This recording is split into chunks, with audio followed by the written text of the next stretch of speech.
Halo teman-teman semua, perkenalkan nama saya Nofrena Bandi dengan NIM 2407010079 dari Prodi Kesehatan Masyarakat.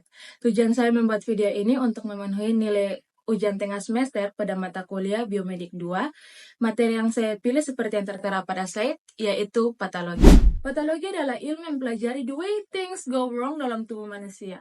Ini berarti memahami bagaimana proses normal tubuh dapat mengalami gangguan hingga menyebabkan masalah kesehatan. Bayangkan tubuh kita ini seperti sebuah mesin yang kompleks, di mana terdapat jutaan sel yang saling bekerja sama dengan terkoordinasi. Nah, patologi mempelajari bagaimana mesin tadi dapat mengalami gangguan hingga menyebabkan masalah kesehatan, serta bagaimana kita dapat memahami dan mengatasinya. Penyakit secara sederhana merupakan gangguan fungsi atau struktur pada tubuh, organ, ataupun sistem tubuh. Gangguan ini dapat terjadi ketika tubuh gagal beradaptasi dengan baik terhadap berbagai macam stresor, seperti infeksi, zat kimia beracun, kemudian ada proses penuaan, dan kekurangan nutrisi. Penyakit dapat dilihat sebagai suatu kesatuan yang khusus, di mana merupakan hasil dari berbagai macam ekspresi satu atau lebih proses patologi. Kondisi non-patologik atau normal.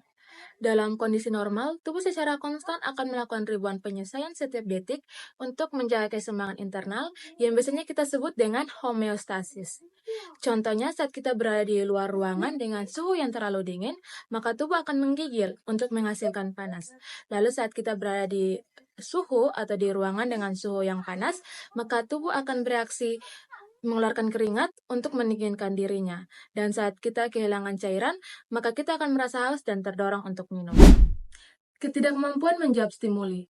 Patologi menurut Walter Graham Spector adalah studi ilmiah mengenai the way things go wrong. Ini mengacu pada bagaimana tubuh manusia yang merupakan sistem yang kompleks dan rumit dapat mengalami gangguan, kegagalan, atau kerusakan dalam fungsi normalnya. Ketidakmampuan tubuh dalam menjawab stimuli bisa berbentuk kegagalan dalam menjawab stimuli dengan tepat atau mekanisme adaptif yang justru menyerang dirinya sendiri seperti dalam kasus autoimunitas. Penyebab timbulnya penyakit. Sebagian besar proses timbulnya penyakit dapat dilihat dari bagaimana kegagalan tubuh dalam merespon stimulus atau mekanisme adaptif terhadap berbagai tekanan internal maupun eksternal. Contoh gangguan atau penyakit yang pertama ada namanya aterosklerosis, yaitu penyempitan pembuluh darah akibat penumpukan lemak. Hal ini dapat terjadi ketika degenerasi lemak pada dinding pembuluh darah yang terinfiltrasi oleh zat lipid. Yang kedua ada namanya kanker, yaitu merusak sel dan jaringan. Dia bisa berbentuk karsinoma atau asal jaringan epitel maupun sarkoma atau asal jaringan lunak. Seperti yang teman-teman dapat lihat pada gambar di slide, di mana ada perbedaan antara sel normal dan sel kanker. Sel normal itu dia satu inti sel, tetapi sitoplasmanya besar. Sedangkan sel kanker, dia banyak inti sel dan sitoplasmanya itu kecil. Kemudian yang ketiga ada trombosis, yaitu penyumbatan pembuluh darah akibat pembentukan trombus atau bekuan darah.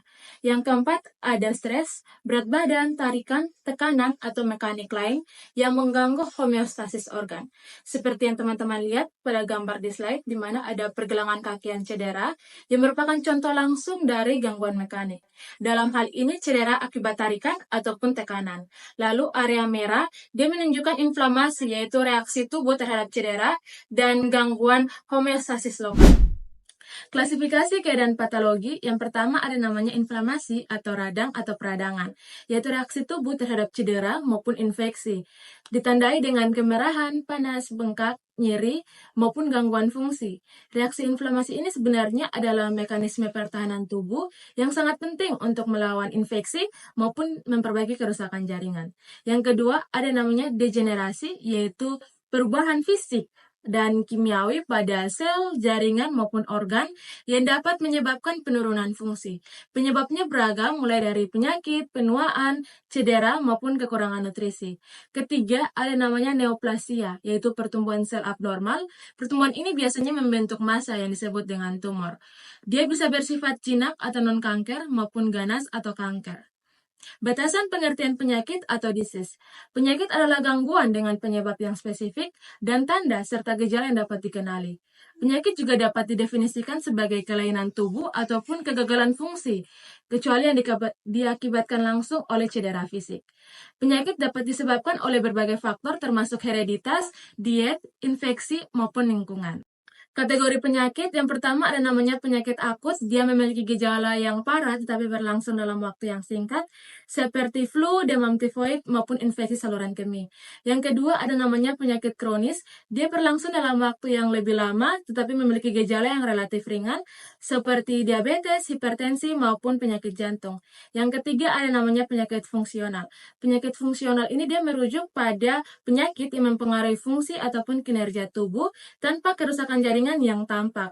Penyakit fungsional itu seperti gangguan kecemasan, depresi, maupun sindrom iritasi usus besar.